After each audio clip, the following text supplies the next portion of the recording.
Ravi de vous retrouver dans cette belle ambiance algérienne. On vous salue depuis l'Algérie, depuis Alger, depuis la capitale. Aujourd'hui, c'est un plaisir de vous avoir après ce que nous avons aussi passé comme de belles sahrettes de Ramadan pendant tout ce mois de Ramadan. On vous revient, Walimat El Jazair revient avec bonheur et joie, avec prospérité. On vous souhaite le meilleur, mes amis, surtout vous qui êtes loin de l'Algérie et qui suivez cette émission avec beaucoup d'intérêt et d'amour. Sachez que cette émission est la vôtre. Et sachez qu'on se fait un plaisir de vous informer, d'apporter un maximum d'informations concernant notre patrimoine, les activités qui se déroulent actuellement au niveau de l'Algérie, au niveau de la capitale aussi. Et puis, tous ces moments de Qahwat al-Asr, par exemple, nous entamons cette belle Qahwat al-Asr avec aussi, pour ceux qui aiment le thé également, un bon thé à la menthe avec nos convives. Elles sont là, elles sont contentes et nous aussi. On est très heureuse de les recevoir. Madame Rkeb qui est parmi nous, Hadjira Rkeb, bonjour madame. Bonjour. Merci d'être là. Tout le plaisir est pour moi. Merci de nous offrir de votre temps, Madame Rkeb, parce que nous savons que vous êtes très prise. Madame Rkeb est directrice du musée de la miniature, de l'enluminure et de la calligraphie qui se trouve en la base Casbah, donc tout près de Jama' Ketchaoua. C'est le palais Mustafa Pacha, que l'on connaît par le palais Mustafa Pacha, une merveille architecturale. En ce mois du patrimoine, nous inaugurons aujourd'hui, et cette émission ne peut exister sans le patrimoine matériel et immatériel. L'Algérie est une référence en matière de patrimoine et de tradition et de coutumes, et c'est un plaisir, c'est vraiment un honneur de vous recevoir, madame. Merci. Comment va la Casbah? La Casbah va très bien, avec quand on voit l'ensemble des visiteurs qui s'influent. Extraordinaire. On ne peut même pas le compter. Oui. Alors on revient aussi vers madame aussi qui est parmi nous, madame Bentounes Yasmine, qui est donc responsable au niveau de Dar Selem qui se trouve au niveau de la Casbah d'Alger, qui est une très belle bâtisse architecturale où vous recevez beaucoup de personnalités du monde dans le dialogue interreligieux, autour de la paix, autour du savoir-faire, du vivre ensemble également. Donc justement, on est aussi très content de vous recevoir. Merci pour votre invitation à participer à cette émission, Walima, et on est très heureux de pouvoir partager avec le grand public le programme de Dar Selem concernant le mois du patrimoine. Voilà. Très bien. Et avec nous également un bel événement se prépare au niveau de la wilaya d'Alger, cette rencontre de la Behja li Tajma'na, n'est-ce pas? C'est une très belle initiative prise par la wilaya d'Alger pour notamment créer des espaces, n'est-ce pas, Madame Mounia Fetni, vous êtes parmi nous aujourd'hui, vous êtes docteur, docteur Mounia Fetni, vous êtes docteur à l'université d'Alger, mais vous êtes aussi président de la Ligue de triathlon au niveau de la wilaya d'Alger, et vous êtes aussi faites partie du comité organisateur de ce bel événement qui va se dérouler la semaine prochaine au niveau de pas mal d'espaces qui vont donc abriter cet événement. Donc ça va être pendant 3 jours, n'est-ce pas? Oui.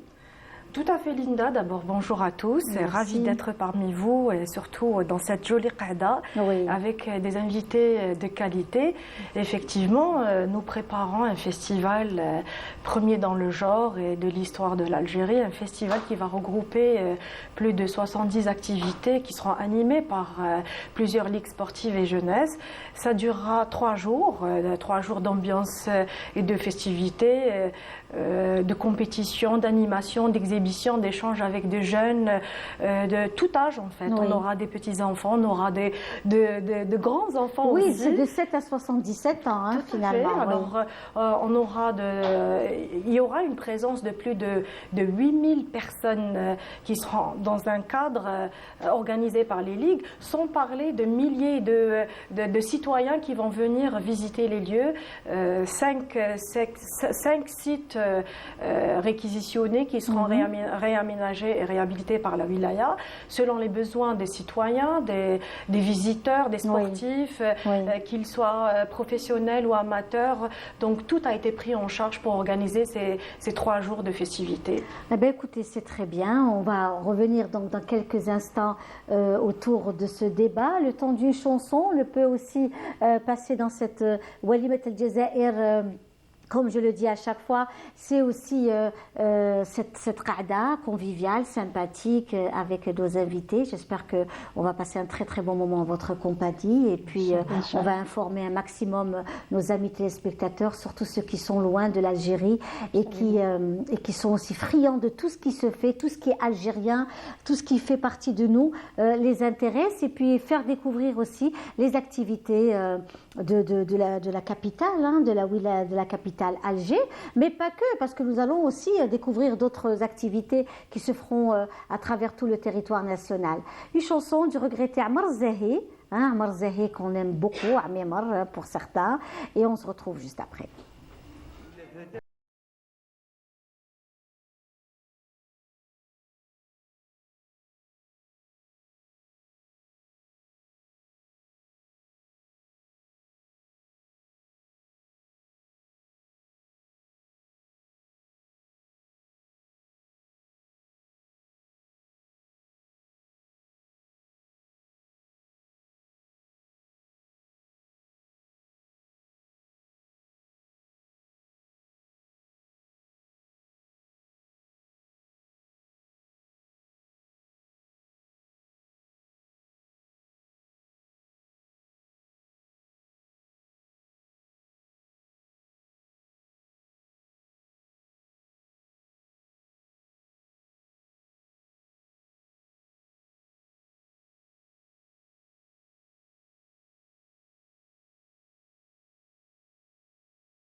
Et voilà, les plus beaux palais de la Casbah, on en parle. Et encore une fois, marhaba bikoum, mes amis, en direct de Canal Algérie, dans votre émission Walimat El Jazair. Cette walima qui sera, Inch'Allah, toujours en fête, toujours dans la prospérité, l'amour et le partage.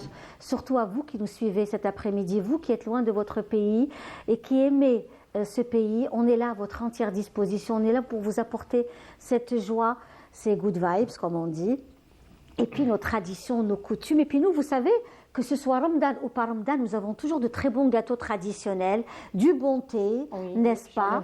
Et notre ami Riyad Dahmani vient de nous rejoindre. Comment ça va? Ça va, je vous remercie. Et vous? Marhaba bik. Je vous remercie. Merci de me recevoir. Aujourd'hui, c'est la capitale aussi qui est en fête. Hein. Oui. Vraiment, c'est la capitale, notre belle capitale El Jazair qui est en fête avec toutes ces belles activités qui vont...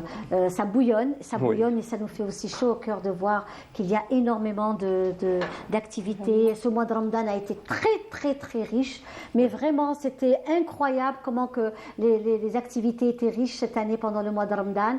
Ceux qui ne sont pas sortis, c'est ceux qui n'avaient pas envie de sortir, parce que vraiment il y avait beaucoup de choses qui se sont faites. Donc je vous présente nos invités. Très bien. On commence par Madame Rekeb, qui est directrice du musée de l'enluminure, de la miniature et de la calligraphie.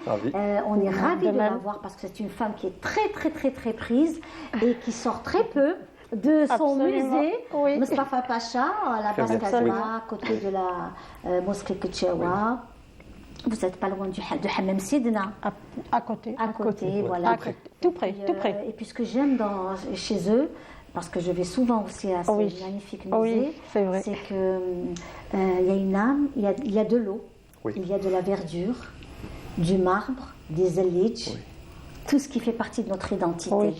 Et puis une atmosphère, il y a de la lumière et c'est magnifique. Et c'est aussi beau aussi à Dar Salem, qui n'est pas très loin du palais Mustafa Pacha. Il s'agit de Dar Salem, cette belle maison de paix, comme son nom l'indique, qui, à travers notre religion, l'islam, promouvoit l'amour de l'autre, l'amour du différent. Parce que l'islam l'indique, c'est un peu votre vision des choses, n'est-ce pas, Yasmine Bentounes? Et le vivre ensemble en paix, qui est pour vous une vision, un sacerdoce. Absolument, oui. En tout cas, merci d'être là. Et Madame Mounia Fetni, qui est docteur Mounia Fetni, qui est docteur en biomédical de sport, qui est présidente de la Ligue de triathlon. Très bien. Et elle représente aujourd'hui la wilaya d'Alger, notamment les activités qui vont se faire à partir du 25, 26 et 27. Le Festival d'Alger des sports. C'est une première édition sous le parrainage de Monsieur le ministre de l'Intérieur, des collectivités locales et de l'aménagement. C'est un événement qui regroupe plusieurs activités sportives et jeunesse aussi. Sur 5 sites. Sur 5 sites, notamment le parc Dounia. Donc ça va de l'est à l'ouest, le parc Dounia, il y a le parc de Ben Aknoun aussi. C'est ça, la promenade des Sablette, la prise d'eau Harrach et le parc de loisirs de Bebsouar. Il va être inauguré justement. Tout à fait, la veille du festival le 25. Donc le 24 sera inauguré par le Wali. En tous les cas, c'est magnifique, beaucoup d'activités. On va commencer par vous, Madame Rekeb, donc, et notamment le musée de l'enluminure et de la miniature et de la calligraphie, qui est un espace magnifique. On donne rendez-vous à notre public, ceux qui nous écoutent, ceux qui nous suivent cet après-midi. Vous avez donc des rendez-vous, notamment pour le 28 et 29. Une journée d'études sur les nouvelles techniques de conservation. Ça, c'est pour des professionnels. Absolument. Donc, c'est dans le cadre du mois du patrimoine. Nous savons tous que le mois du patrimoine débute le 18 avril jusqu'au 18 mai. Et تحت شعار التراث الثقافي وإدارة المخاطر في ظل الأزمات والكوارث الطبيعية. Donc, le slogan de cette année, c'est ce qui concerne le patrimoine, tout ce qui va toucher aux risques naturels et les risques des... En fait, comment préserver notre patrimoine face aux catastrophes naturelles. Et c'est ça. Donc, le musée a organisé, nous avons commencé notre mois, on aura 2 journées d'études, le 29 et le 30 avril, qui vont concerner les nouvelles techniques de conservation, de restauration et de sécurisation, parce que c'est très important, sécuriser un lieu. C'est vrai, on travaille sur la conservation et la restauration, mais s'il n'y a pas la sécurité de ce lieu, rien ne peut, on ne peut pas aboutir à cette conservation. Nous savons tous que notre patrimoine, que ce soit matériel ou immatériel, c'est un patrimoine qui va être, nos générations futures, c'est pour ces générations futures que nous travaillons. C'est-à-dire, si on ne fait pas ça, il viendra un jour où les gens, nos petits ne verront pas ce joli patrimoine. Et quand on parle du musée enluminure miniature calligraphie, on commence d'abord par parler de la maison, le Dar Mustapha Bacha, qui est un lieu agréable et magnifique. Mais vous allez aussi donner une conférence sur l'histoire. C'est ça. De Mustapha Pacha, absolument. de la famille de Mustapha Pacha. Ça, c'est très, très intéressant. Tout au long du mois du patrimoine, nous avons les journées d'études. On a aussi une exposition, c'est pour le 7 mai, Inch'Allah, j'espère. En principe, c'est pour le 7 mai, mais des fois, on a des aléas. Donc, c'est l'histoire de Mustapha Bacha. C'est-à-dire, on va parler du Dey Mustapha Bacha d'abord, et après le devenir du musée depuis l'époque 17e siècle jusqu'à nos jours. C'est-à-dire depuis l'occupation du Dey, l'occupation des Français, le musée. Et musée étant d'abord musée des antiquités et bibliothèque, c'est la première bibliothèque en Afrique, et après notre beau musée enluminure miniature calligraphie. Ah ben, vous en parlez avec beaucoup de fierté. Absolument. Parce que ça c'est magnifique aussi de voir aussi des responsables, une directrice qui parle de ce qu'elle fait avec beaucoup d'amour, beaucoup de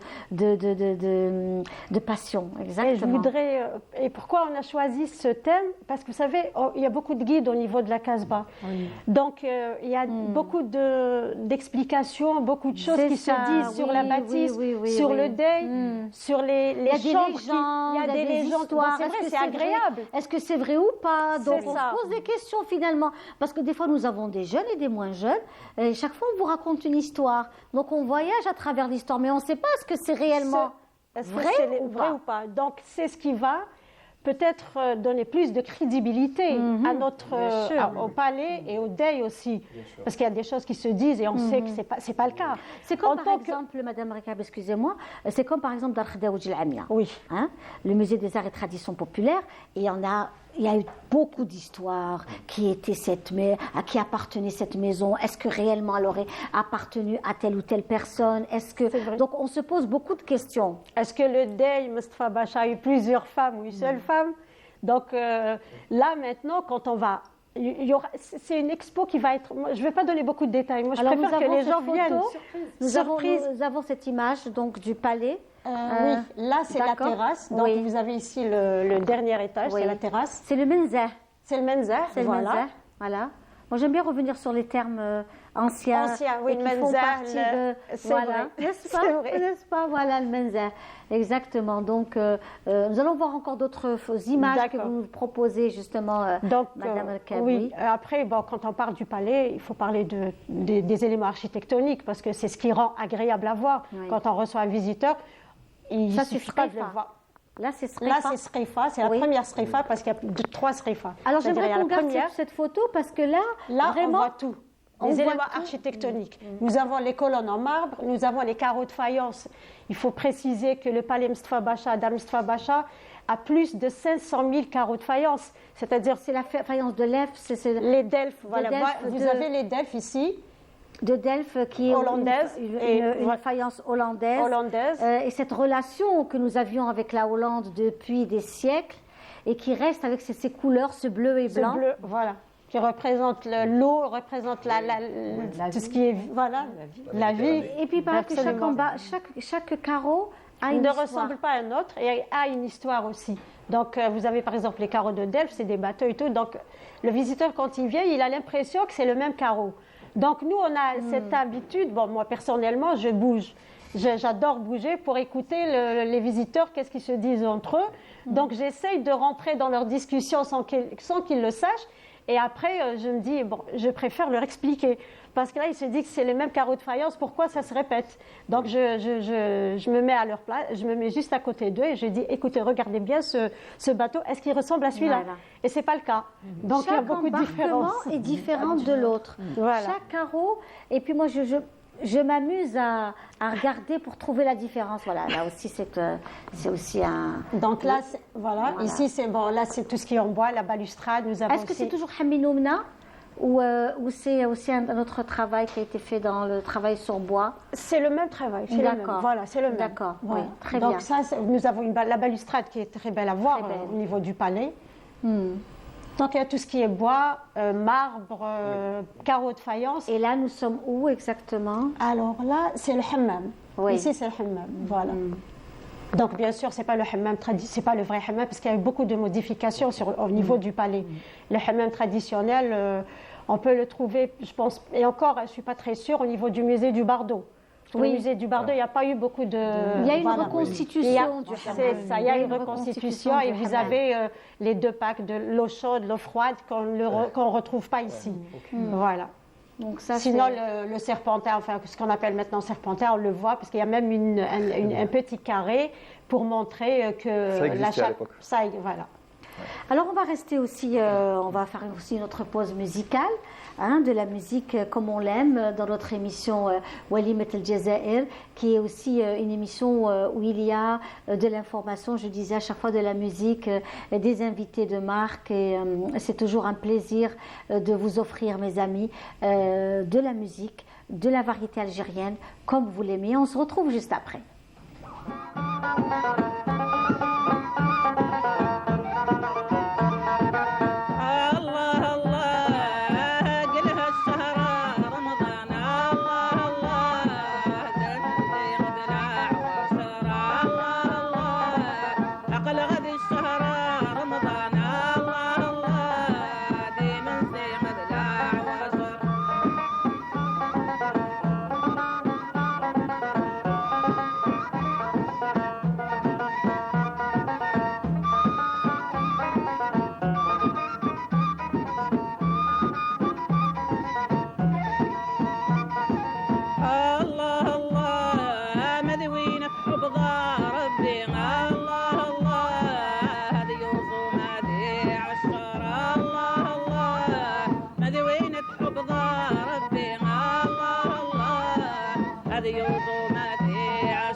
Voilà, de la chanson kabyle, comme nous l'aimons, et le patrimoine, Jamila, Allah yarhamha, c'est aussi toute une histoire de toutes ces femmes, hein, de Terbeht el-Khalet, ce qu'on appelle Terbeht el-Khalet, ces femmes qui se sont réunies, qui ont créé de la musique des quatre coins des régions de la Kabylie, que ce soit du côté de Beni Wertilen, que ce soit de la grande de Tizi Ouzou, toutes ces régions-là ont regroupé des femmes extraordinaires qui ont créé cette chorale. Et puis je pense aussi à Cheikh Nourdine, qui avait aussi fait un travail fabuleux avec la chorale de la radio de la chaîne 2 de l'époque, et tant de belles histoires que nous avons à dire et à redire sur notre histoire et sur le rôle des médias, que ce soit la télévision ou la radio, qui ont joué un rôle très très très important pour la préservation de notre cher patrimoine. L'Algérie qui est un véritable continent. Ils sont parmi nous encore une fois, c'est un plaisir.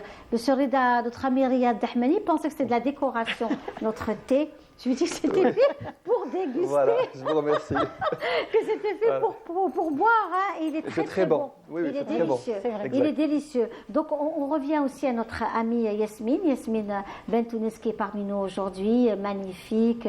J'ai eu l'honneur d'assister au vernissage ce mardi, le 16 avril, au niveau de Yom El-Ilm. C'était pas Yom El-Ilm, la journée exactement. du savoir, oui. Nous allons voir aussi quelques photos. Vous êtes venus avec des photos aussi. D'accord, je pensais que vous alliez nous ramener des photos, mais Malish, où on pouvait revenir sur notamment ce qui s'est fait chez vous, à Dar Salem, qui se trouve au niveau de la basse Casbah, derrière Jama' Ketchawa, où à partir d'hier jusqu'au 8 juin, vous allez avoir beaucoup de rendez-vous. Ceux qui ont loupé quelque chose, eh ben, ils pourront revenir. Oui, on a donc l'inauguration s'est faite le 16 avril. Il y a eu beaucoup de personnes qui sont venues à cette occasion. Oui. Et l'exposition elle est ouverte donc depuis hier. Aujourd'hui même, on a une conférence à 17h avec un calligraphe syrien. C'est ça, oui. Ça va être autour de... le thème, c'est le chiffre ou le nombre d'or dans le Coran. Donc c'est une conférence démonstrative. Donc il va expliquer et faire la démonstration en direct. Bien, très bien. Et puis après, tous les mardis, on a des ateliers pour les enfants, pour les amateurs. Tous les mardis. Tous les mardis. À quelle heure ? À 14h. Très bien. Voilà, à 14h. Donc les mardis à 14h au niveau de Dar Salem, les enfants et les jeunes et les moins jeunes. Voilà, c'est ouvert à tout le monde, c'est ouvert pour tout le monde. Et puis tous les samedis, on a des tables rondes ou des conférences qui vont aborder la calligraphie sous ses différents aspects. Donc, il va y avoir des professeurs d'université, des philosophes, des poètes, des musiciens, des designers. Donc, ils vont justement pouvoir le rapprochement entre la calligraphie et tout ce qui touche à la calligraphie, tout ce qui est autour de la calligraphie. Et puis, on a des vernissages aussi des artistes qui vont nous accompagner tout au long de cette manifestation jusqu'au 8 juin. Vous êtes vraiment rentré en force Dar Salem également, et ça c'est formidable, c'est vrai, hein, parce que vous faisiez une activité par moment, et là vous rentrez en force avec beaucoup de rendez-vous jusqu'en juin. Ça va être très chargé, donc la Casbah va être visitée. Puis il faut savoir également, mes amis, pour ceux qui nous suivent aujourd'hui, c'est qu'au niveau de Dar Salem, le bas de Dar Salem, il y a une très belle librairie. Très belle librairie, la librairie elle est très belle. Oui. Spécialisée dans tout ce qui est art, histoire. Vous connaissez Vous connaissez Riyad. C'est une œuvre. Oui. C'est vraiment top, c'est topissime ce que font. C'est un espace très très beau et qui reste dans la continuité de votre philosophie. Oui, tout à fait. Oui, tout à fait. D'ailleurs, pour le 16 mai, ça sera la journée internationale du vivre ensemble en paix. C'est l'Algérie qui a déposé ce projet à l'ONU. C'est à l'initiative de Cheikh Khaled Bentounes. Cette année, pour nos compatriotes qui se trouvent à l'étranger, va se faire au siège de l'ONU à Genève. Donc pour ceux qui veulent assister. Mais nous, on fera ça ensemble avec le musée d'ailleurs à la Casbah. On va essayer de réhabiliter un espace à l'extérieur on va mettre des ateliers de calligraphie à l'extérieur et on va essayer de créer une certaine dynamique à la Casbah. Donc on invite les gens à venir. Les étudiants des Beaux-Arts aussi, ils vont nous accompagner durant cette journée il faut marquer la journée et ça va être intitulé Palestine Ard Salam. Magnifique, magnifique, c'est très très très beau. Palestine Ard Salam, absolument. C'est très très beau. Ça nous a vraiment tenu à cœur que cette année on marque le point par rapport à cette journée. Par rapport à cette journée, c'est important. Oui. On est en plein dedans en tous les cas. Voilà. Madame Mounia Fetni, je voulais revenir sur ce rendez-vous du 25. 26-27, le Behja Tejmaouna. Alors c'est un jeu de mots parce que le Behja, c'est le Behja, c'est la capitale, c'est Alger, et puis le Behja, la joie.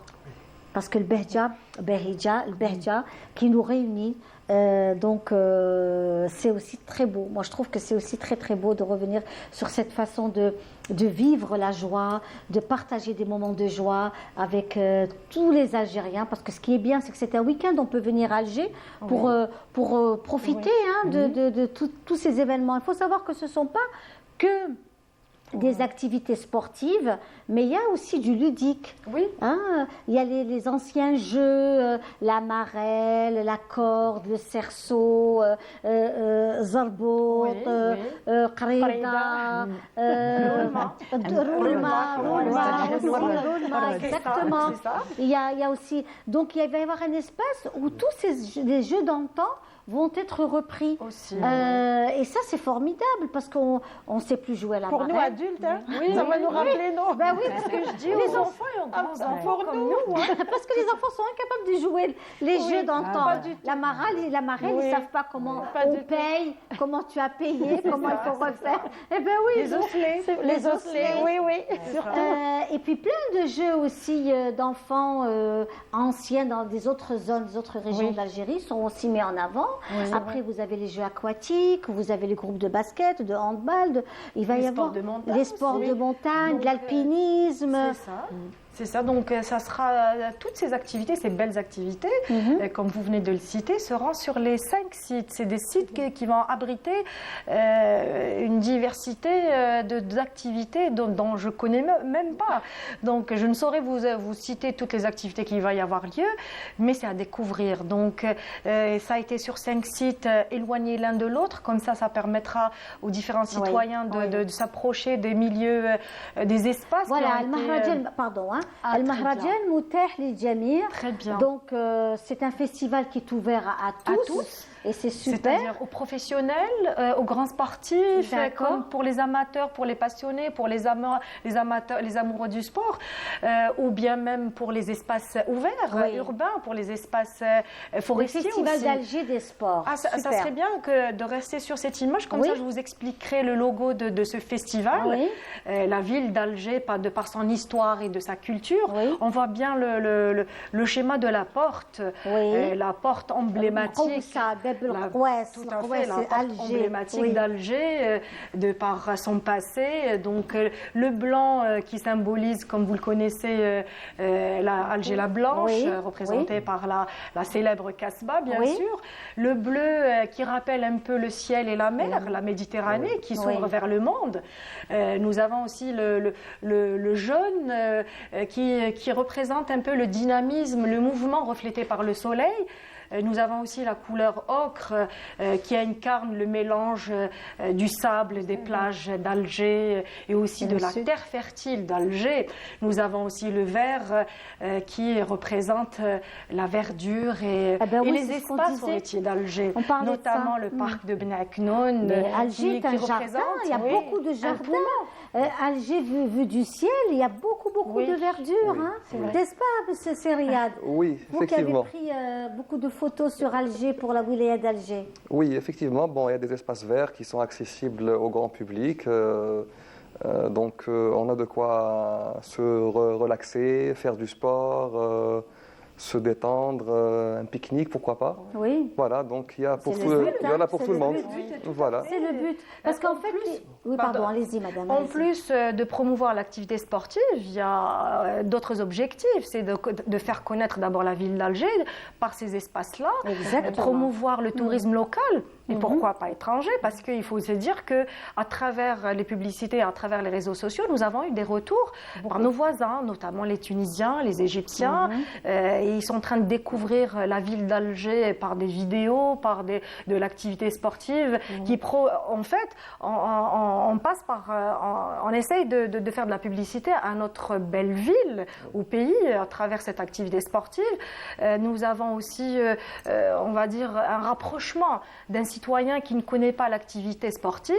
Il y a des curieux qui viennent découvrir ces espaces-là à travers ces activités qui seront organisées par les différentes ligues. C'est ce qu'on me disait en discutant aussi avec les responsables de la wilaya d'Alger, c'est de dire que vous avez 5 espaces, ils sont à votre disposition, prenez-en soin et faites de belles choses dans ces espaces-là, que ce soit les rives de l'Harrach, Bab Zouar avec l'inauguration du nouveau centre.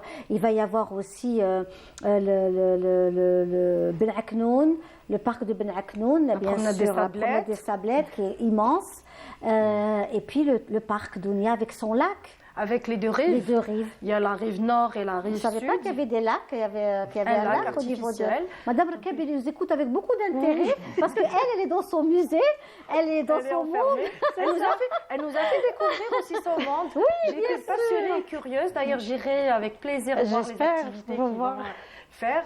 Et ben, nous vous invitons aussi à découvrir les espaces et avec plaisir. Ah oui, c'est sûr. Donc, je voudrais bien. On lance l'appel. M'amuser à jouer la marraine et... Ah voilà. Et à vous détendre.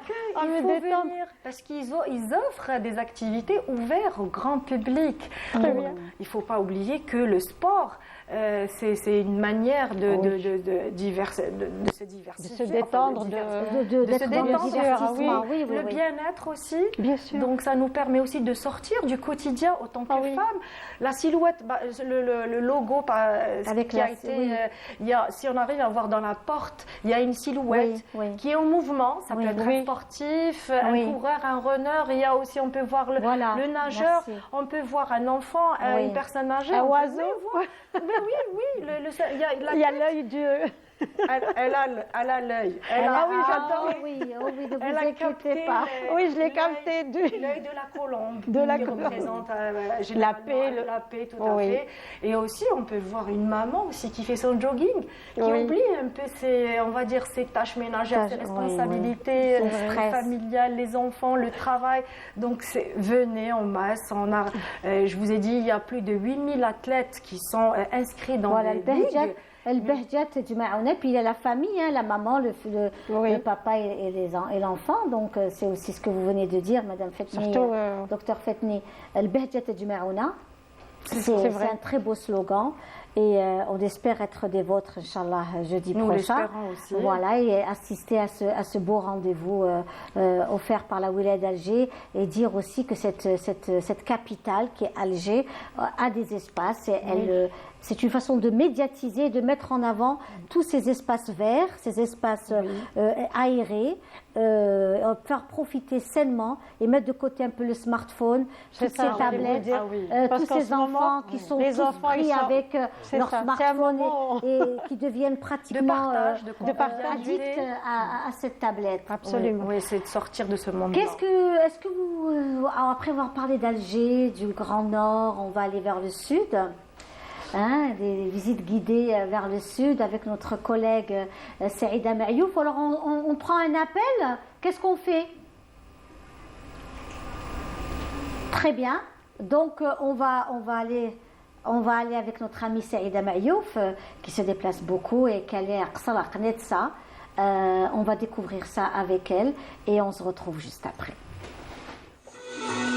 Située dans l'extrême ouest de la ville de Béchar, dans le sud-ouest de l'Algérie, et classée patrimoine national depuis 1999, le vieux Ksar de Kenatsa témoigne encore aujourd'hui de la beauté singulière, de l'architecture et de la richesse profondément ancrée de l'histoire d'Exour de la Saoura.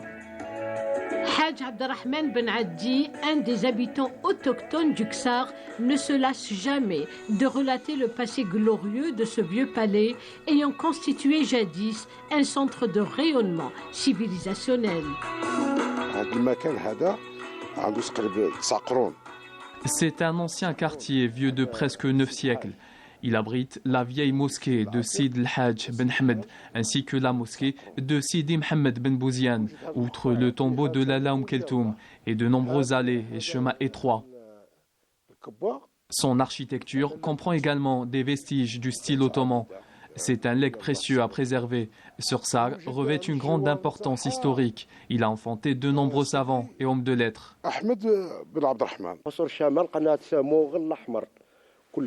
À l'instar de tous les Qsor du nord de Béchar et de la Saoura, Sursag se distingue par ses ruelles étroites, froides en été et chaudes en hiver. Il est connu notamment pour ses édifices construits en briques et en pierre et leurs toits en troncs de palmiers. C'est un véritable génie architectural. Dans cet ancien quartier de la Kasbah, véritable cœur battant du Ksar de Kenhatsar, et en dépit de la désertion de ses habitants pour des maisons modernes, Khalil Ben Addi, un des habitants du Ksar, croit dur comme fer à ce legs précieux dans lequel il a aménagé un espace touristique afin de mieux le valoriser en y accueillant les visiteurs dans sa tente traditionnelle, toujours dans une ambiance on ne peut plus chaleureuse. Mon but est de faire revivre ce riche patrimoine, relatant la glorieuse histoire de nos ancêtres. Je fournis des explications et de plus amples informations aux visiteurs sur ce que fut la vie sociale des anciens habitants de cet antique palais. Je viens de Tizi Ouzou. C'est la première fois que je mets pied dans le sud. Béchar, c'est tout à fait la première fois. Commençant déjà la route, je l'ai fait par bus. Donc j'ai découvert beaucoup de choses. À Knetsa, je ne suis pas trop dépaysée parce que ce patrimoine n'est pas très loin de mon patrimoine non plus, kabyle. L'Algérie est vaste, son patrimoine est riche, c'est un produit existant déjà qu'on aimerait garder, même l'enseigner aux futures générations. Âgé de plus de 8 siècles, ce palais antique d'une superficie de 17 hectares a connu plusieurs opérations de restauration et de réhabilitation ayant touché certains éléments architecturaux qui seront suivis par d'autres afin que puisse demeurer à jamais ce riche patrimoine ancestral. Voilà, et on est en direct, mes amis. Voilà, on continue notre discussion avec nos invités et notamment avec ce très très beau reportage de notre ami Saïda Mayouf sur la région de Knetsa. C'est vrai qu'actuellement aussi, c'est la bonne période pour aller aussi vers le sud. Beaucoup de personnes aussi se déplacent. Il faut savoir également que la compagnie aérienne algérienne a mis à disposition, a doublé aussi le nombre de vols destination du sud algérien pour cette période, cette saison qui est aussi une saison agréable pour les déplacements au sud algérien. Ça aussi, c'est une information pour notre communauté algérienne à l'étranger. Et nous allons nous avons notre ami au bout du fil. Est-ce que nous l'avons, Madame Younsi? Oui, bonjour. Bonjour, Madame Younsi, marhaba bik. Merci. Vous êtes en direct de Canal Algérie. Merci, oui, bonjour. Merci. Madame Younsi, vous êtes directrice du musée de Médéa, un musée mythique où beaucoup de choses se sont faites autour de ce musée pendant très longtemps, n'est-ce pas, Madame Samia Younsi? Exactement, oui, madame. Madame Samia Younsi, nous sommes en compagnie de Madame Rekeb, qui est parmi nous. Bonjour Samia. Bonjour Madame Rekeb, comment allez-vous? Alhamdulillah, très bien. C'est un plaisir d'avoir Madame Rekeb, d'avoir aussi Madame Yasmine Bentounes, et puis d'avoir aussi docteur qui est parmi nous, Fetni, et notre ami Riyad Mostefaoui qui est photographe. Toutes ces personnes vous écoutent avec beaucoup d'attention. Et on est ravis de vous avoir avec nous, Madame Samia Younsi. Alors dites-nous tout, vous préparez un événement pour le mois du patrimoine? Exactement, oui. Ça sera donc à l'occasion du mois du patrimoine 2024, ce samedi 20 avril, le musée des arts et traditions populaires organisera une manifestation qui mettra en lumière la présentation du musée, qu'on va lui donner une nouvelle scénographie qui sera intégrée au niveau de la nature Et donc, ça sera le musée au niveau de la nature. C'est-à-dire que vous allez sortir du musée, c'est ça? Exactement. Vous allez aller en pleine campagne. Je sais que vous allez à la découverte d'un lac. Exactement. Donc, je vais l'intégrer, le musée va s'intégrer au niveau de la nature, en soulignant l'importance des liens entre le patrimoine culturel immatériel et l'environnement. Et ça sera au cœur du lac de Daya, commune de Temzida, Médéa bien sûr. Ah, ça donne envie de venir. Peut-être qu'on va venir, nous tous, là, comme ça, ce samedi, peut-être qu'on viendra. Hein. J'ai hâte de vous voir. Vraiment. Et puis Yasmine, Madame Ouadia aussi, la réalisatrice, on va l'embarquer avec nous. Avec grand plaisir. Et Radia aussi. Avec grand plaisir, madame. Tout le staff de notre Walimat El Jazair avec nos invités, on va venir. Avec grand plaisir. Soyez les bienvenus. On vous prend au mot. Hein. Voilà. Oui, donc ce sera en fait. Est-ce que vous allez organiser comme un grand pique-nique, c'est ça? Alors, ça sera une grande manifestation et cela en collaboration avec les collectivités locales, les associations d'artisanat, des artistes, aussi la direction de l'environnement, la direction du tourisme, la protection civile. Donc c'est quand même grandiose, ça va être grandiose, Madame Younsi. Oui, exactement. En fait, au programme, il y aura des expositions sur l'art et les traditions populaires de la région, des ateliers d'artisanat pour apprendre les techniques ancestrales, des dégustations de plats traditionnels et la sensibilisation beaucoup plus à la préservation du patrimoine culturel et naturel. Bravo. Aussi, il y aura une khayma. Une khayma, il y aura la poésie et les chants populaires. Ainsi, j'ai intégré aussi tout ce qui est, pour les enfants, les jeux traditionnels. Revenir aux jeux traditionnels. Lesquels? Est-ce qu'il y a une spécificité de jeux traditionnels à Médéa? Excusez-moi, vous pouvez répéter la question? Je disais que, est-ce qu'il y aurait une spécificité dans les jeux traditionnels dans la wilaya de Médéa? En fait, non, il n'y a pas de spécificité. Il y aura. Non, parce que quand on parle, par exemple, on va parler du nord, d'Alger, des environs, il y a des jeux quand même populaires des quartiers. Et comme nous savons que Médéa, c'est aussi une zone qui est aussi agricole, qui a des spécificités agricoles et citadines. Hein. Il y a un équilibre entre les deux. Est-ce qu'il y a des jeux qui sont vraiment spécifiques à la région? C'est ce que je voulais vous dire. Non. D'accord. Pratiquement, c'est les mêmes que ceux d'Alger. Donc, voilà. D'accord. Eh bien, écoutez, donc tout se fera autour de ce fameux lac. Oui, exactement. Donc la nature. Eh ben, dis donc, ça va être un bel aménagement, hein. Exactement. Écoutez, formidable. Grandiose, Inch'Allah. Ah ben, écoutez, on est très content pour vous, Madame Samia Younsi. Et puis on espère un jour venir, pourquoi pas faire une émission à Médéa. Oui, très bien. Ce serait bien. Inch'Allah, avec grand plaisir en fait. Voilà. En tout cas, merci beaucoup Samia. Merci d'avoir été parmi nous. Merci à vous. En direct de notre émission Walimat El Jazair qui vous reçoit tous les jeudis. Et merci de nous recevoir chez vous, hein, vous qui nous suivez tous les jeudis. Merci Samia. Merci Samia Younsi. Merci beaucoup. Samia Younsi, qui est directrice du musée de Médéa, qu'on a reçue avec beaucoup de plaisir dans notre émission Walimat El Jazair. Et on espère encore pendant ce mois du patrimoine recevoir les directeurs des musées, les chercheurs, les anthropologues, tous ceux qui font dans la recherche du patrimoine. Ils sont nombreux. Nous savons qu'ils sont nombreux chez nous et qu'il y a un travail extraordinaire qui est en train de se faire. Oui, vraiment. Ils sont très nombreux, conservateurs en chef, docteurs, professeurs en archéologie, en ethnographie, etc. Il y a beaucoup de... Donc, sur le patrimoine immobilier, matériel, immatériel. Et c'est grâce à ces personnes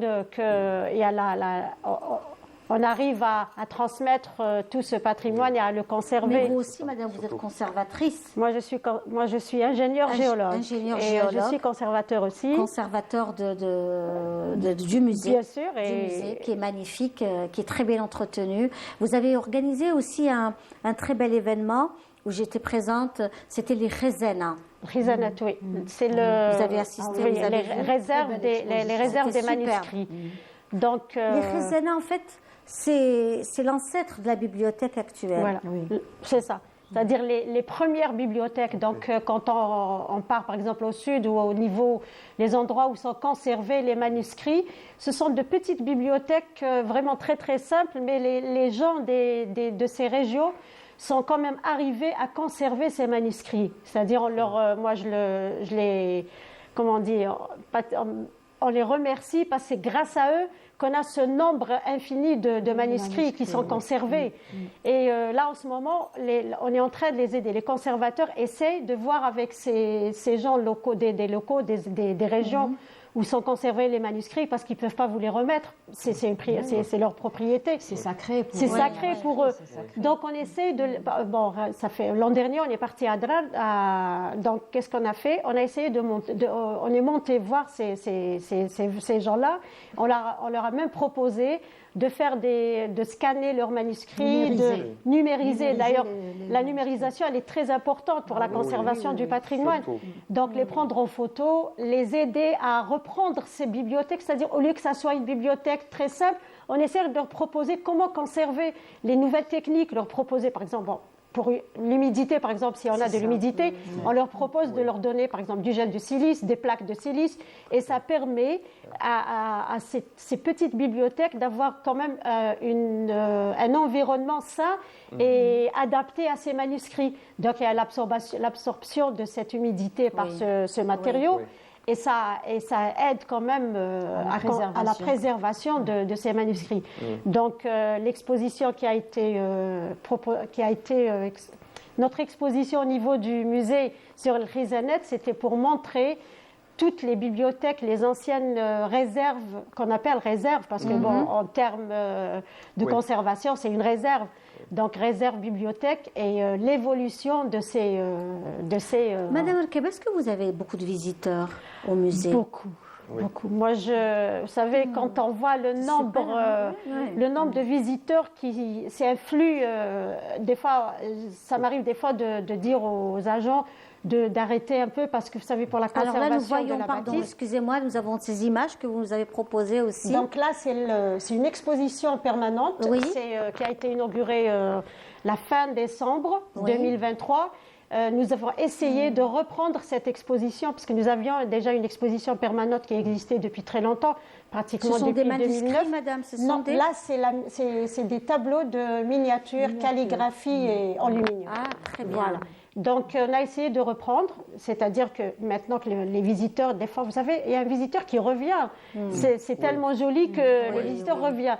Donc, on a essayé de reprendre l'exposition permanente qui était auparavant, d'essayer de travailler sur de nouvelles techniques. Ce sont des images. Là, vous avez la cour de le patio Mustafa Pacha. Mustafa Pacha. Voilà. Donc, par exemple, si vous venez au milieu de la journée, vers 10h, milieu de la matinée, vous n'avez pas cette chance de voir ce patio. Oui. Il y a du monde. Il y a du monde. Et, beaucoup de monde. C'est toute catégorie. C'est-à-dire, vous avez depuis le petit bébé de 3 mois jusqu'au vieux de 80 ans. Nous avons des vieux qui viennent et de plus en plus d'étrangers aussi. Des étrangers de toutes les... Et ici, madame, attendez, nous avons loupé la photo, oui. Alors, là, c'est l'entrée du musée. C'est l'entrée. Donc, vous avez l'entrée du musée.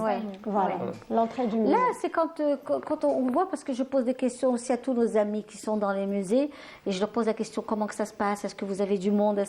On me dit, il y a un monde fou. On est impressionné par le nombre de visiteurs, que ce soit les écoles. Vous avez les écoles, on a des écoles. Les écoles publiques et privées. Écoles publiques, privées, voilà. Les scouts. Ça, c'est l'entrée. Là, non, c'est pas l'entrée. Là, c'est le menza. Là, c'est le menza. C'est le menza. Là, c'est le menza.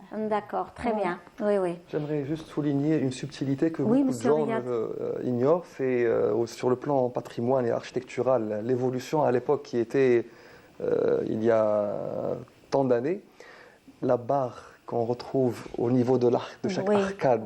En bois. Elle a une utilité sismique. D'accord. Voilà, que madame la directrice pourra nous éclairer là-dessus.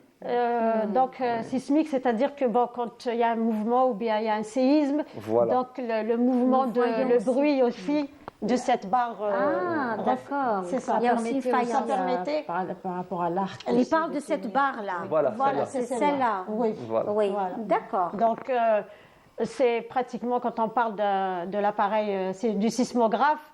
Donc l'échelle, elle est calculée à partir du sismographe dans notre temps, mais avant, il n'y avait pas le calcul. Oui. Donc c'est ce qui montrait l'intensité du séisme, la force, voilà, l'intensité. Voilà, on a appris aujourd'hui encore des choses, hein, et c'est très bien, c'est vraiment formidable. On reste avec vous justement, Madame, pour revenir aussi au prochain rendez-vous. Donc, vous avez le 7 mai, c'est une exposition Moustapha Pacha et son palais. Pour donner un peu plus de détails pour l'exposition, il y aura de nouvelles techniques. C'est-à-dire, il y aura des hologrammes qui vont montrer l'histoire de Moustapha Pacha. Je ne sais pas ce que je vais vous dévoiler, mais je préfère le dire, comme ça les gens vont venir.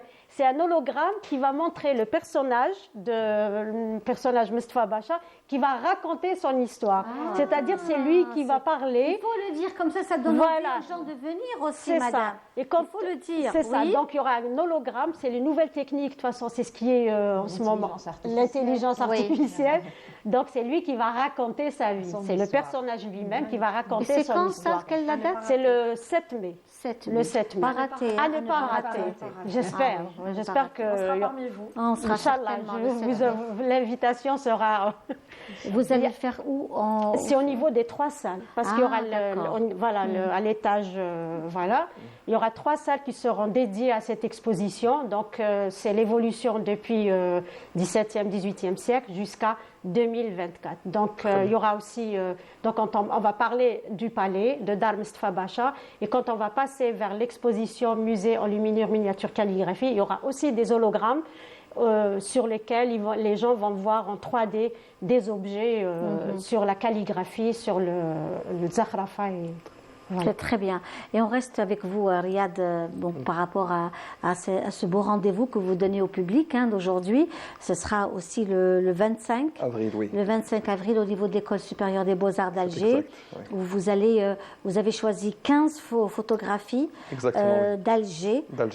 C'était en fait un programme aussi. Vous avez pris en photo tous les sites restaurés par la wilaya d'Alger, et vous en avez fait des chefs-d'œuvre. Ça, je peux le confirmer, vraiment de très très belles photographies où un Algérien qui, d'ailleurs, de France ou des États-Unis ou de n'importe quel autre espace dans le monde, aimerait avoir chez lui, dans son salon, chez lui, parce que c'est vraiment des très très très belles photos de la Casbah. Vous avez le port d'Alger, nous avons aussi la Grande Poste, c'est des prises un peu très particulières. Alors il y a surtout ce qui a été pris en photo, c'est les chantiers en restauration, enfin des chantiers qui sont... les voûtes. Les voûtes, exactement, qui sont en pleine restauration, donc qui ne sont pas encore ouverts au grand public.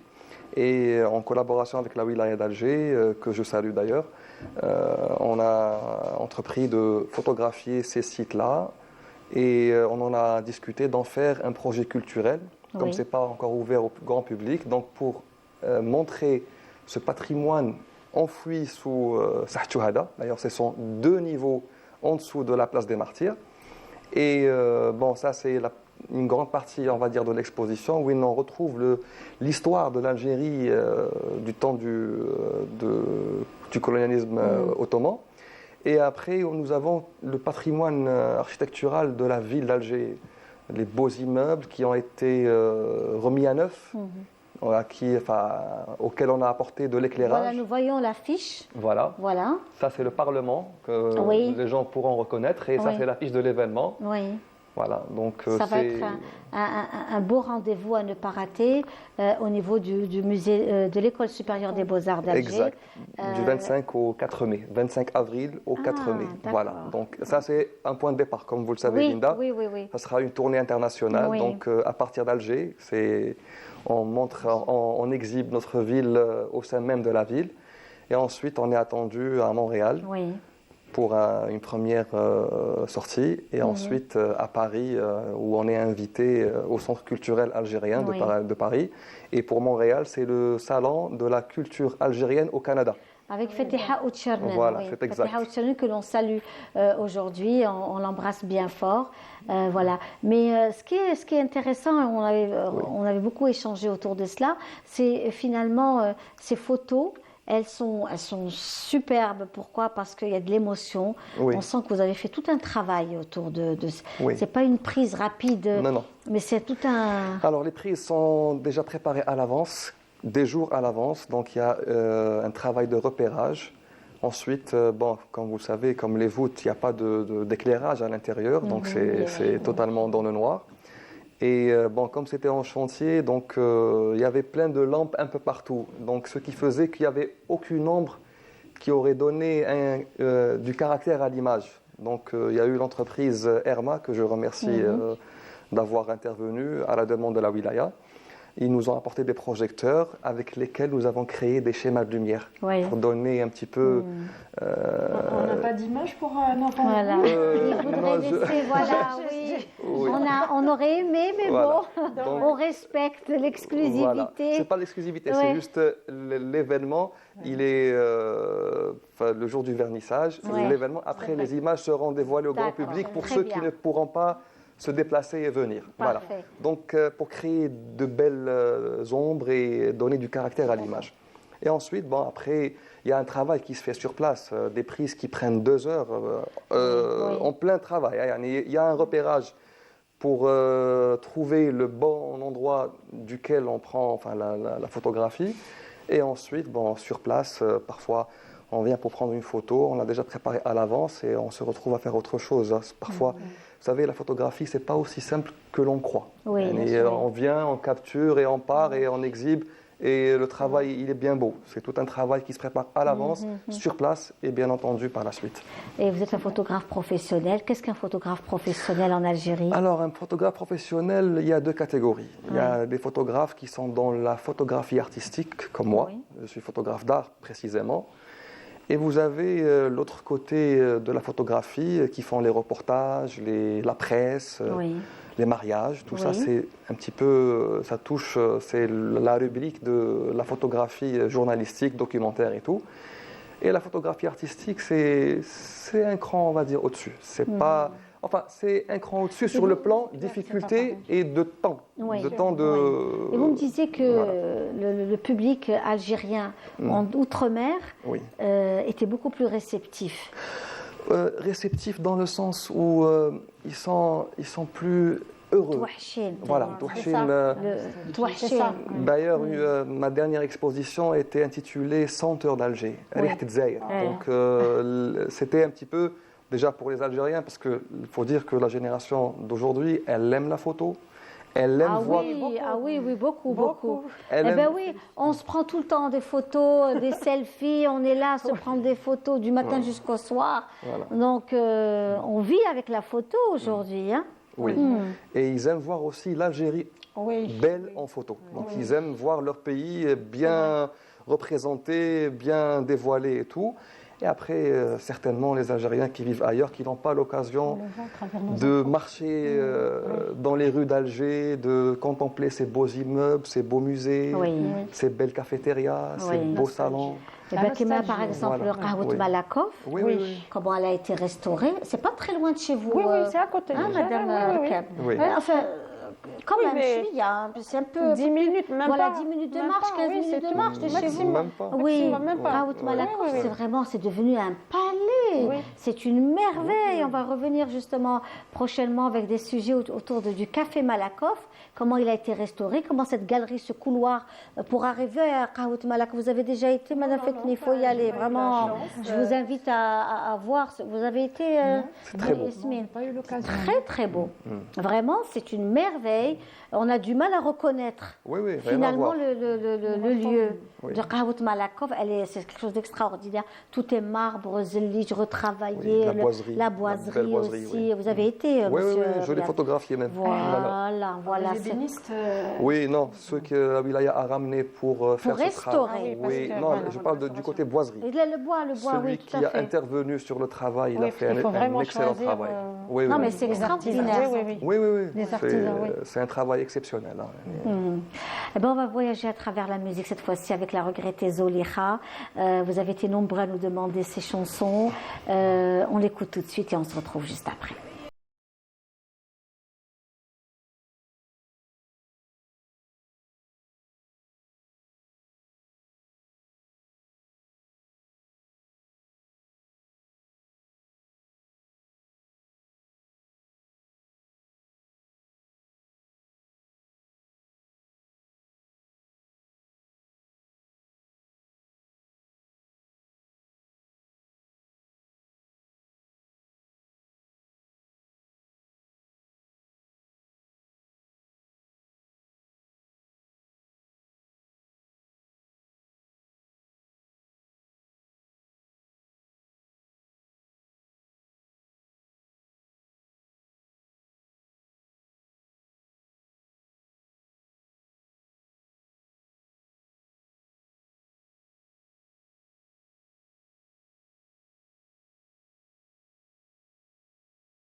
Voilà, et de retour après cette belle chanson de Zolekha qui a été reprise et chantée, interprétée par beaucoup de chanteurs, même des orchestres internationaux, et qui fait partie de notre patrimoine. Zolekha qu'on aime beaucoup, Allah yarhamha, et vous êtes nombreux à demander cette très très belle chanson que l'on vous offre dans cette émission. Cette émission est la vôtre, mes amis, et je le dis à chaque fois, n'hésitez pas à nous contacter, on se fera un plaisir de vous répondre, à partager avec vous vos passions aussi, vos passions, que vous soyez ici ou ailleurs, et on se fera un plaisir aussi de vous contacter si vous organisez également des événements à l'international ou ici, ce sera avec une immense joie. On revient aussi à notre amie Yasmine Bentounes qui disait aussi que votre maison, le palais Dar Salem, c'est un palais également qui a 2 niveaux, je pense. 3 niveaux. 3 niveaux. Oui. C'est ce qui fait la particularité de ce lieu. D'accord. Entre rarement à la Casbah. On ne voit que 2 niveaux. Il y a le rez-de-chaussée, il y a le patio, le premier et le 3e. Ah d'accord. Voilà. Ah ok, je ne suis pas passée au 3e. Voilà, la prochaine fois. Je suis restée au 2e étage et c'est déjà magnifique, c'est très très bien restauré. Et vous disiez que ce sont des jeunes. Oui, tout à fait, des jeunes Algériens qui ont restauré ce palais. Oui, on a récupéré des anciennes photos de la bâtie. Oui. Donc des photos qui datent des années 20, des années 30. Et c'est des jeunes Algériens, il y avait des artisans, des maîtres artisans qui sont venus à Dar Salem et qui leur ont montré la façon ou le savoir-faire. Et c'est les jeunes Algériens qui ont fait le travail de la boiserie, le travail, on a parlé tout à l'heure des bars qui se trouvent. Nous, on a juste 2 arcs. Oui, c'est une petite douéra. Et voilà, tout le travail, le marbre, tout ce qu'on a pu récupérer comme le zénith, tout ça, ça a été fait par des jeunes. Oui. En tout cas, c'est magnifique. On a l'impression que ce sont une grosse machine qui est venue, qui a fait tout ce travail. Et en tous les cas, bravo, parce que c'est vraiment très, très, très bien fait. J'avais remarqué que les colonnes, il y avait des colonnes qui étaient à l'identique. Et d'autres, voilà, ils ne les ont même pas touchées. C'est-à-dire, ils ont essayé de faire une conservation préventive, mais ils ont gardé l'original. Tout à fait. Même l'ancien porte, l'ancien porte de Dar Salem, on a pu la récupérer. Donc, puisqu'on a agrandi un petit peu avec les travaux, l'ancien porte, on l'a placé au 2e étage. Donc on peut voir l'arc et le travail qui est fait sur le marbre. On n'a rien laissé oui. Et là maintenant, donc, pendant ce mois du patrimoine, on pourra venir tous les jours. C'est ouvert tous les jours de 13h à 17h. En après-midi. L'après-midi, de 13h à 17h, sauf le samedi, on est ouvert à partir de 10h. D'accord. Voilà. Pour savoir et pour aussi orienter ceux qui nous suivent aujourd'hui, pour connaître aussi les horaires, pour que l'on puisse profiter. Alors on revient à vous aussi, docteur Fetni Mounia. Vous avez dit que vous étiez donc docteur en biomédical du sport et c'est une spécialité particulière. Donc vous êtes dans la continuité. Le triathlon, c'est quand même difficile, faire du triathlon. C'est plusieurs disciplines. C'est 3 disciplines. 3 disciplines. 3 disciplines qui seront aussi présentes dans ce festival d'Alger des sports, pour les amateurs de la course à pied notamment, les amateurs du cyclisme et les nageurs aussi, notamment les nageurs qui seront avec nous. Donc les 3 jours vont toucher les sports de transition, ce qu'on appelle les sports de transition, parce que parfois c'est les 3 disciplines dans une seule compétition, parfois c'est 2 d'entre eux. Donc pour la première journée, il y aura un aquathlon, c'est-à-dire enchaîné entre la natation et la course à pied. Le 2e jour, il y aura les 3 disciplines, l'enchaînement des 3 disciplines. Pour le 3e jour, il n'y aura que l'enchaînement de la course à pied et le vélo, la course vélo. Ah, très bien. Voilà, et c'est vous la présidente de cette ligue de triathlon pour la wilaya d'Alger. C'est-à-dire que le triathlon est encadré d'une manière officielle depuis peu. La création de la Ligue a été faite en décembre 2021, donc nous sommes à notre 3e année d'exercice, la fédération aussi, et nous avons une préqualifiée au JO de Paris 2024, nous sommes tous fiers de l'annoncer. Donc voilà, et aussi il faut dire que ce festival, il offre un éventail d'activités que je vous ai dit, moi-même je vais découvrir certaines spécialités. Certes, je suis dans le domaine du mouvement associatif sportif, mais je vais découvrir certaines activités. Les sites aussi, j'ai la chance chance de visiter certains d'entre eux, mais j'aurai l'occasion pendant ce festival découvrir notamment le parc de Bebzouar, la prise d'eau. Oui, je vois des photos qui sortent de l'ordinaire. D'ailleurs, je suis sûre qu'il connaît ces endroits-là. Il y a eu un travail extraordinaire qui a été fait par des photographes, des pilotes de drones pour prendre les images, pour promouvoir la ville d'Alger à travers ce festival. D'ailleurs, il y a va y avoir une montgolfière aussi. Il va y avoir une montgolfière qui va aussi surplomber donc Alger. Il y a une page officielle pour ce festival. C'est le festival d'Alger des sports. Donc, vous rentrez, vous allez voir les photos et les vidéos réalisées par ces jeunes artistes.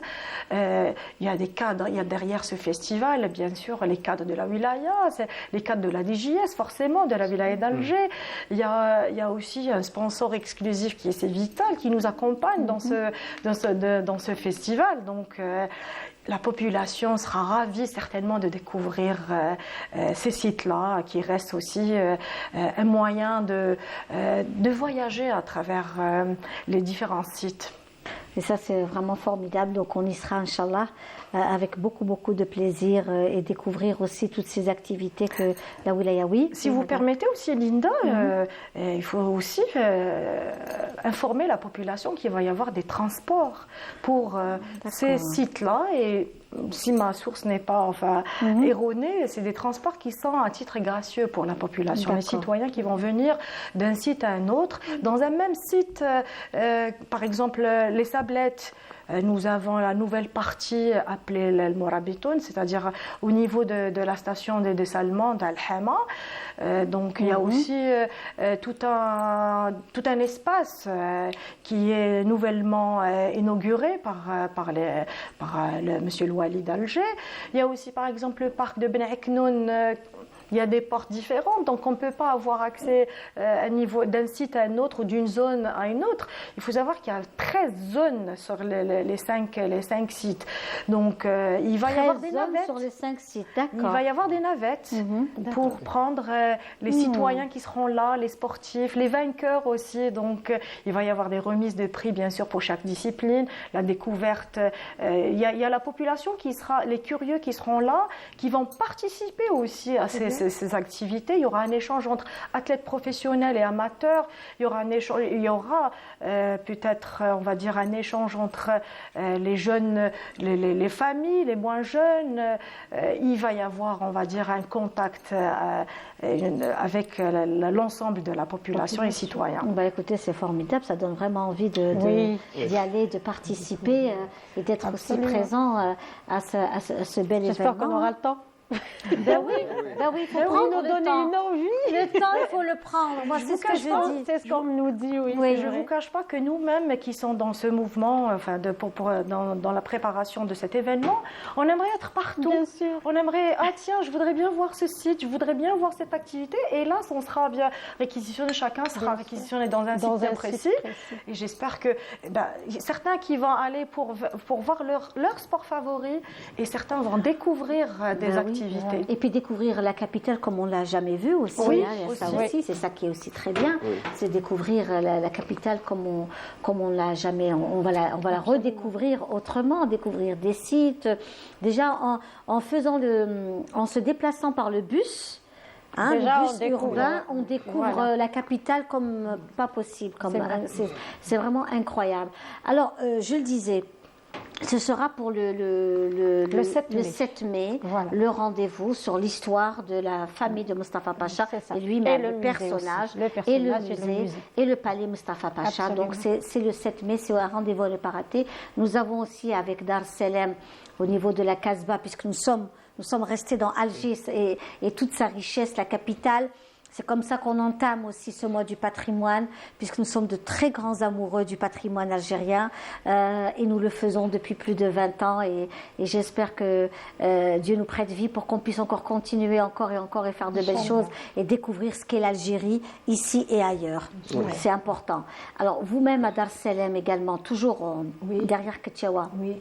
du 16 au 8 juin. Oui. Et ne ratez surtout pas la journée du 16 mai, la journée internationale du vivre ensemble en paix. Oui. Voilà. Ça va être en collaboration avec le musée. Avec le musée, avec le Haut Conseil de la langue arabe, avec l'école des beaux-arts, et puis des associations à la Casbah. Il y a beaucoup de partenaires qui vont nous rejoindre pour cette journée. Non, eh bien, écoutez, c'est formidable. Hein. Il faudra nous relancer pour le 16 mai. Inch'Allah. Oui, j'allais dire, il y a tellement de belles choses à voir. De belles choses il à faut voir. faire des rappels. Moi, c'est ce que je dis. Je dis, celui qui nous dit qu'il n'y a rien à faire à Alger ou en Algérie et que nous n'avons rien à faire et qu'on s'ennuie, c'est que vraiment, il n'a pas voulu. Voilà, c'est ça. Voilà, moi, c'est comme ça que je le dis à chaque fois parce qu'il y a tellement de choses belles à voir et à découvrir en matière d'activité. Celui qui vous dit on ne sort pas ici en Algérie, moi je peux vous garantir que c'est le contraire parce qu'il y a vraiment beaucoup de choses. Et puis il faut être aussi branché sur les réseaux. C'est ça. Ça aussi, c'est important. Il faut s'inscrire au niveau des sites, des musées, la Ligue des sports de la Wilaya d'Alger ou autres. Hein. Il faut s'inscrire là où vous habitez, dans n'importe quelle wilaya. Il y a des activités à travers tout le territoire national et je peux vous le garantir parce que on les fréquente et on voit que dans les maisons de jeunes, dans les maisons de culture. Par contre, il y a un manque de communication. Donc, j'invite aussi tous ces responsables des maisons de jeunes et de culture de communiquer pour qu'on puisse aller et donner l'information. Ça aussi, c'est quelque chose d'essentiel aujourd'hui. Alors, je voudrais préciser, Linda, qu'en fin du mois du patrimoine, nous avons aussi des journées d'études. Enfin, c'est une communication que l'Hima El Madania va nous présenter au niveau du musée. Et aussi, il y a notre architecte du musée et moi-même allons présenter l'évacuation du public et des collections. Donc c'est très important parce que nous savons tous que, bon, c'est vrai, Inch'Allah, il n'y aura aucun sinistre, il n'y aura ni incendie, ni inondation, ni un autre qui m'appelle la perte de notre patrimoine. Mais toujours est-il, il faut toujours en veille. Donc il y aura de la communication qui va être sur comment sécuriser le matériel, comment le personnel aussi. Donc et aussi il y aura une formation les gens de Al-Hima El Madania qui vont venir former le personnel du musée. Et bon, bien sûr, s'il y a un public qui va être présent, ça serait agréable aussi. Ils vont voir comment ce personnel va être formé sur le matériel à utiliser, que ce soit les extincteurs ou les... Il faudra s'inscrire pour... Non, pas du tout. C'est ouvert. Donc, c'est le personnel du musée, les agents de sécurité qui vont être formés. Oui, c'est important. Voilà, c'est très important parce que vous imaginez, vous avez un extincteur au niveau des portes, si vous n'avez pas, vous ne savez pas comment l'utiliser, ça ne sert à rien. Voilà. Donc, la clôture du mois du patrimoine sera très bien par cette formation. Voilà. Oui, et Dar es Salaam, je le disais, tous les mardis et les samedis. Tous les mardis, rendez-vous mardi, samedi. Et puis, pour ceux qui sont à l'international, vous pouvez également suivre les activités via votre page. Oui, la page Facebook Dar es Salaam. La magie aussi de la technologie aujourd'hui, c'est ça aussi, de rester toujours connecté et de pouvoir aussi suivre, même j'imagine que vous aussi, madame, au niveau du musée de l'enluminure, de la miniature, de la calligraphie, vous avez votre page aussi, bien sûr, votre site du musée, pour que les gens puissent aussi suivre ce que vous faites et ça va intéresser plus d'un. J'imagine, Mustapha Pacha, ça va être une immense curiosité. Hein. C'est une première. Vous allez avoir du monde, ça c'est certain. Je veux bien. Ah oui, ça c'est sûr. C'est mon plaisir de voir ce monde noir. Oui, j'imagine. Comme pour les khazana aussi. Les khazana, beaucoup de monde. D'ailleurs, la khazana, il y a un projet, c'est-à-dire on va essayer de la déplacer au niveau des autres wilayas. Ah, très bien. C'est une collaboration avec les directions de la culture et des musées pour la faire déplacer ailleurs. Voilà. Et puis, ce qui était intéressant, c'est qu'il y a eu des dons de manuscrits, des familles du Sud et de Biskra, et qui avaient aussi donné des manuscrits. C'était pas que sur des écrits du Saint-Coran, mais il y avait aussi de la poésie, il y avait de la médecine, de l'astronomie, des mathématiques, de la médecine, des sciences. c'était vraiment quelque chose de très intéressant de voir que ce n'était pas que des manuscrits religieux ou des textes de littérature, mais c'était aussi de la science, des mathématiques, il y avait un peu de tout. Et c'était vraiment très très intéressant de voir comment ces personnes-là étaient aussi très très cultivées, très instruites. Notre patrimoine est très varié, très large. Oui, c'est ça.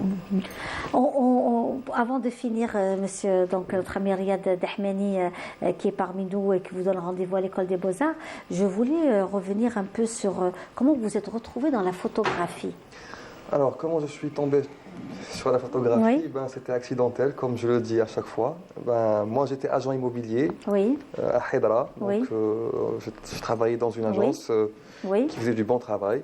Un travail très bien, où il y avait une manière de travailler qui était bien élaborée par rapport à ce que l'on retrouve aujourd'hui. Et je me suis initié à l'appareil photo. Bon, à l'époque, c'était un appareil numérique au sein de l'agence, là où je travaillais. Et comme de ma nature, quand je travaillais en entreprise, c'est ou bien je fais un travail à bien, ou bien je ne le fais pas, ou bien je passe à autre chose.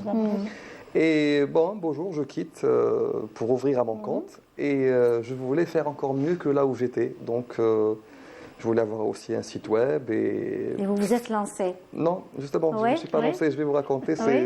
Il nous reste quelques petites minutes, donc on va faire un peu Alors, ce qui s'est passé, c'est que j'avais connu quelqu'un, un amateur en photographie, vers les coups de 2011, 2012, comme ça, à Territ.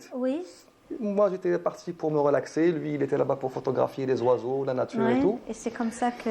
Et c'était le seul que je connaissais dans le domaine de la photographie. Donc, quand je voulais ouvrir à mon compte en tant qu'agent immobilier, il m'a... Il vous a... il m'a orienté vers des gens pour acheter du matériel. Ah d'accord, très bien. Et bien voilà, on arrive à la fin de notre émission d'aujourd'hui. Merci, merci à vous tous. Merci à vous, Linda. Je vous dis au revoir. On se donne rendez-vous jeudi prochain pour un autre numéro